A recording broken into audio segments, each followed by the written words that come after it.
बांग्लादेश में तख्ता पलट के बाद स्थिति गंभीर बनती जा रही है। वहीं बांग्लादेश की लेखिका, कार्यकर्ता और डॉक्टर तस्लीमा नसरीन ने कहा कि शेख हसीना के जाने से कट्टरपंथी इस्लामी संगठनों की पकड़ बांग्लादेश में मजबूत होगी।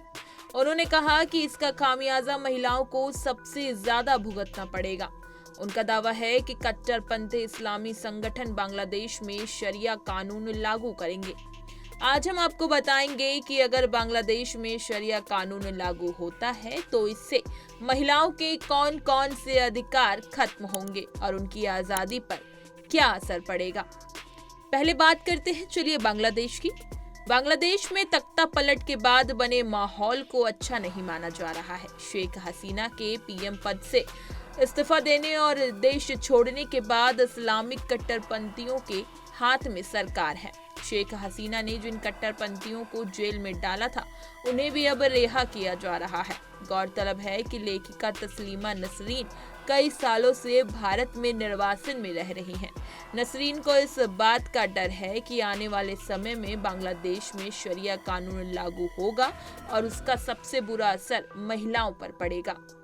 शरिया कानून लागू होने के बाद महिलाओं को कौन कौन से अधिकार नहीं मिलेंगे, इस पर चर्चा कर लेते हैं। सबसे पहले जानते हैं कि शरिया कानून है क्या। बता दें कि शरिया इस्लाम की कानूनी प्रणाली है। ये इस्लाम की पवित्र पुस्तक कुरान तथा सुन्नत और हदीस पैगंबर मोहम्मद के कार्यों और कथनों से लिया गया है। शरिया कानून या शरीयत में महिलाओं और पुरुषों को अलग अलग माना गया है क्योंकि शारीरिक रूप से दोनों बराबर नहीं हैं। उसी प्रकार उनके अधिकार दिए गए हैं। अपने अधिकारों को हासिल करने के दौरान महिलाओं के लिए जरूरी है कि वो अपनी मर्यादा और शुचिता की सुरक्षा करें।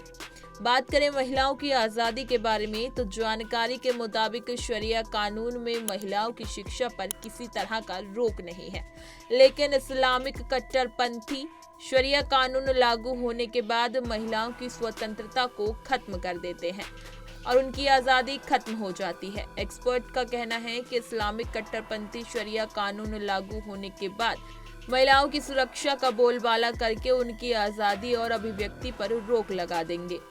लेखिका नसरीन ने दावा किया है कि शरिया कानून लागू होने के बाद महिलाओं को अधिकार ही नहीं मिलेगा।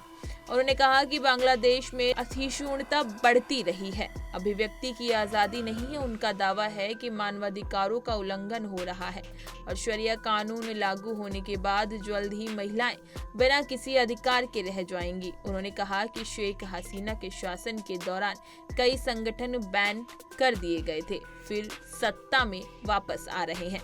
इसी तरह की तमाम खबरें और अन्य अपडेट्स के लिए बने रहिए हमारे साथ और देखते रहिए punjabkesari.com।